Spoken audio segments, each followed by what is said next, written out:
Tramp Ukraynaya təzyiq edir, Putinlə görüş üçün şərait hazırlayır. ABŞ-da tariflər kiçik bizneslərə necə təsir edir? Ukraynaya növbəti kütləvi hava hücumundan sonra Zelenski müttəfiqlərini Putinə təzyiq etməyə çağırıb.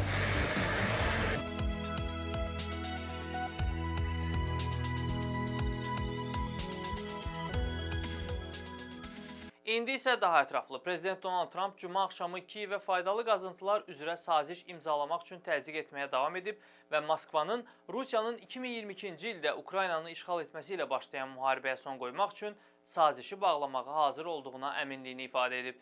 Trump NATO üzvlərinə ödəməsələr mən onları müdafiə etməyəcəm mesajı göndərib. O, qonşu ölkələr arasında sülhə necə vasitəçilik edəcəyi ilə bağlı fikirlərini paylaşıb. Düşünürəm ki, baş verəcək şey Ukraynanın razılaşmaq istəməsidir. Çünki onların seçimi olduğunu düşünmürəm. Trump qeyd edib. O əlavə edib ki, Rusiya prezidenti Vladimir Putin ilə Səudiyyə Ərəbistanında yəqin ki, növbəti ay yarım ərzində görüşə biləcək. Günün əvvəlində Trumpın yaxın şərq üzrə xüsusi elçisi Rusiyanın işğalını dayandırmaq və atəşkəs barədə danışıqlar aparmaq məqsədi ilə Ukrayna nümayəndələri ilə görüşmək üçün Səudiyyə Ərəbistana gedəcəyini bildirib. Biz indi Əl-Riyadda və ya Ciddədə Ukraynalılarla görüşü koordinasiya etmək üçün müzakirə aparırıq. İdeya sülh sazişi və ilkin atəşkəsin şərtlərini müəyyənləşdirməkdir. Steve Witkoff bildirib. Witkoffun sözlərinə görə Trump hesab edir ki, ötən cümə Ağ Evdə iki lider arasında baş verən gərginlikdən sonra Ukrayna prezidenti Vladimir Zelenski yanlışını anlayıb. O, Zelenskinin məktubunun çox müsbət ilk addım olduğunu hesab edir. Orada üzrxahlıq var idi. ABŞ-ın Ukrayna üçün çox şey etdiyini etiraf etmək və minnətdarlıq hissi var idi, Witkoff deyib. Bu arada Zelenski Avropa liderləri təcili danışıqlar aparmaq üçün Brüsseldə olub. Biz özümüzü Rusiyadan daha sürətli, daha ağıllı və daha səmərəli silahlandıracağıq. Avropa İttifaqına sədrlik edən Polşanın baş naziri Donald Tusk deyib. Avropa Komissiyasının sədri Ursula von der Leyen 27 üzv ölkənin növbəti 4 il ərzində müdafiəyə təxminən 863 milyard dollar sərmayə qoymağı təşviq etmək müxtəlifləri yanaşı istəyən ölkələrin müdafiəyə daha çox xərcləməsi üçün büdcə qaydalarını yumşaltmaq planını irəli sürüb. Biz çox minnətdarıq ki, tək deyilik və bunlar sadəcə sözlər deyil. Biz bunu hiss edirik. Bu çox vacibdir, Zelenski bildirib. ABŞ prezidenti Donald Trump'ın Kanada və Meksikaya 25%, Çinə isə əlavə 10% tarif tətbiq etmək planları bu həftə qüvvəyə mindi. Bu qərarın bəzi kiçik bizneslərə necə təsir etdiyini görmək üçün Amerikan səsinin Washington müxbiri Caroline Presutti Virginiyada ailəvi viski biznesini ziyarət edib. Ətraflı növbəti reportajımızda. Catoctin Creek Distilling Company-də adi iş günüdür. Qaynayan çovdar bişmiş çörək ətrini yayır. Çovdar orijinal idi. Hər şey məhz burada başlayıb. Becky və Scott Harris çovdar viskisi distilə edirlər. Çovdar içkiləri ölkənin ilk prezidenti George Washington tərəfindən tətbiq edilən xarici tərəflərdən 100 il əvvəl hazırlanmağa başlanılıb. İndi isə ölkənin hazırki prezidenti altında Kanadaya 25% və Meksikaya 25%. bu tariflər onların çovdar viskisini xaricə satmaq cəhdlərini çətinləşdirir. Bu ixracatı daha da çətinləşdirir, elə deyilmi? Çünki mənim məhsulum alan hər kəs əlavə tarif ödəməli olacaq və bunu heç kim etmək istəmir. Təkcə Meksika və Kanadada distribusiya təsirlənmir, həm də xammal. Məsələn, bu şüşə butulkalar. Baxmayaraq ki, onlar Amerikada istehsal olunur. Böyük istehsalçılar adətən Meksika və Çindən şüşə alırdılar. Lakin ABŞ-da prezident seçkilərindən sonra Amerika şirkətlərinə keçdilər. Biz 2 aya qədər Amerika istehsalı olan şüşənin tükənəcəyini və məhsul dövrəsini saxlamaq üçün daha bağlı idxal şüşəsi sifariş etməli olacağımızı görürük. Harris ailəsinin Meksika və Kanadaya genişlənmək planları darmadağın olub. Kanada mağaza sahibləri artıq onların çovdar viskilərini və digər Amerika istehsalı olan içkiləri rəflərindən çıxarırlar. Fransadan bir sifariş almaq üzrə idi, lakin fransız distributor bizə dedi ki, xeyr, hazırda Amerika məhsullarını ora göndərmək üçün yaxşı vaxt deyil. Prezident Donald Trump bildirir ki, tariflərin tətbiqi dünya liderlərini qeyri-qanuni miqrasiya və narkotik axını dayandırmağa məcbur edəcək.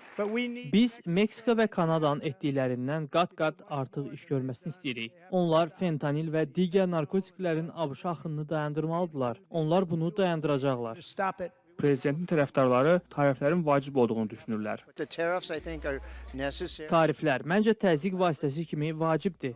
Bizim başqa ölkələrdən məhsul alarkən və başqa ölkələrin bizdən məhsul alarkən ədalətli münasibət yaratmağımız üçün lazımdır. Things from us. Bununla belə səhim bazarı 2 gün ardıcıl eniş edərək bununla razılaşmadığını göstərdi. The hope has to be that Ümid budur ki, səhim bazarındakı eniş administrasiyanı bu ticarət siyasətindən geri çəkilməyə məcbur edəcək. Çünki ticarət müharibəsi əslində hər iki tərəfin uduzduğu bir oyundur. proposition. Lakin o vaxta qədər Lakmanın fikrincə tariflər və tariflərə cavablar dövrü yenidən davam edəcək.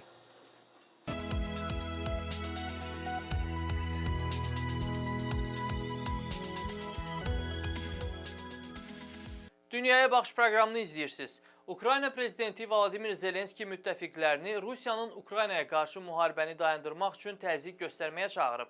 Moskva, Ukraynanın bir çox bölgəsindəki enerji və təbii qaz infrastrukturunu havadan və dənizdən kütləvi raket və pilotsuz təyyarələrlə hədəfə alıb.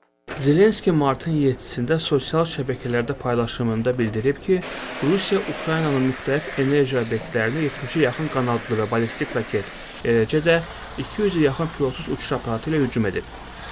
Hücum zamanı yaşayış binalarda prezident sülh danışıqları üçün atılan diplomatik addımlar fonunda baş verən hücumlar nəticəsində ölənlərin olub-olmadığını açıqlamayıb. Sülh danışıqları üçün Ukraynadan olan nümayəndə heyəti sülh sazişi üçün çərçivə hazırlamaq məqsədi ilə ABŞ rəsmiləri ilə görüşmək üçün gələn həftə Səudiyyə Ərəbistanı yol düşəcək. Əsl sülhün bərqərar olması üçün atılacaq ilk addımlar bu müharibənin yeganə mənbəyini, yəni Rusiyanın bu cür hücumları dayandırmağa məcbur etmək olmalıdır, deyə Zelenski yazıb. Həyata keçirilən bu kütləvi hücum Rusiyanın 2022-ci ildə geniş miqyaslı işğalının başlamasından bəri Ukraynanın enerji infrastrukturuna 30-cu belə zərbədir. Hücumlar Ukraynanın kritik enerji infrastrukturunu hədəf alan daha geniş miqyaslı Rusiya strategiyasının bir hissəsidir. Son 2 həftə ərzində Rusiya Odessa vilayətindəki enerji obyektlərinə dəfələrlə zərbələr endirib. Zelenski bildirib ki, hücum dəf etmək üçün Fransa tərəfindən verilən F-16 və Mirage 2000 təyyarələrindən istifadə olunub. Və sonda Ukraynanın Milli Tarixi Muzeyində Amerikanın Weatherman fondu tərəfindən təşkil edilən azadlıq uğrunda sərgisi açılıb. Sərgi Ukraynanın müdafiəsi uğrunda döyüşən xarici könüllülərin xatirəsinə həsr olunub. Ukraynadan Seymur Şxaliyevin reportajını təqdim edirik. Kiyevdə Ukraynanın Milli Tarixi Muzeyində Amerikanın Weatherman fondu tərəfindən təşkil edilən Azadlıq uğrunda adlı sərgi açılıb. Bu sərgi Ukraynanın müdafiəsinə qalxmış xarici könüllülərə həsr olunub. Geniş miqyaslı müharibə başlayandan bəri Weatherman fondu Ukraynaya humanitar yardım göstərməklə yanaşı, dərman tədarükü və yaralıların təxliyəsi ilə məşğul olub. Muzeyin direktoru Yuri Savchukun sözlərinə görə, sərginin açılış tarixi təsadüfi seçilməyib. Bu tarix Ukrayna prezidenti Volodymyr Zelenskinin dünya vətəndaşlarını Ukraynada demokratiya və azadlığı müdafiə etməyə çağıran fərman imzalamasından düz 3 il sonraya təsadüf edir. Але саме у цьому контексті Xarici müdafiəçilərin xatirəsini yaşatmaq son dərəcə vacibdir. Bu inanılmaz dərəcədə böyük itkilər və fədakarlıqlar boşa getməsin deyə biz hər şeyi etməliyik. Təbii ki, belə bir sərgi Ukrayna Silahlı Qüvvələrinin döyüş ruhunu yüksəldir. Bu, həm də onu göstərir ki, biz təkcə Avropada deyil, qlobal miqyasda da böyük dəstəyə malikik. не тільки Європи, а й у світовому масштабі. Azadlıq uğrunda sərgisinin kurator və muzeyin direktor müavini Yuri Korpinis bildirib ki, ilk dəfə Weatherman fondu ilə əlaqə onlara hərbi artefaktlar bağışlamaq üçün müraciət zamanı yaranıb. Sərginin yaradılması ideyası Weatherman fondundan gəlib. Bu, Ukraynada döyüşən xarici əskərlərə yardım göstərən Amerika fondudur. Fond bizə yaxınlaşaraq çoxlu eksponat bağışladı. Beləliklə, ortaq Ukrayna-Amerika layihəsi yaratmaq ideyası yarandı. Hazırda layihədə 23-dən çox ölkə təmsil olunur və 100-dən artıq hərbi əməliyyatların fəal iştirakçıları, həmçinin həlak olan hərbiçilərin ailələri öz eksponatlarını təqdim ediblər. Учасників бойових дій і загиблих воїнів представили свої експонати. Sərginin açılışına hərbi qəhrəman David Baturinin nənəsi Galina Baturina da qatılıb. O bildirib ki, geniş miqyaslı işğal başlayanda onun nəvəsi David artıq 20 ildən çox idi ki, valideynləri ilə birlikdə Amerikada yaşayırdı. Rusların hücumundan xəbər tutan kimi gənc vətənini müdafiə etmək üçün Ukraynaya getməyə qərar verib. Його батьки, мій син і невістка. Davidin valideynləri oğlum və gəlinim onun fikrindən dayandırmağa çalışdılar. Dedilər, David, orada müharibə var, ölə bilərsən. Nəvəm isə onlara cavab verdi. Əgər ölsəm, siz mənimlə fəxr edəcəksiniz. O artıq Ukraynaya gələndə mənə yazdı. Nənə bilirsən hardayam? Mən Kiyevdəyəm. Sonra həlak oldu. O Amerikalı olduğu üçün cəsədini əvvəlcə Kiyevə gətirdilər.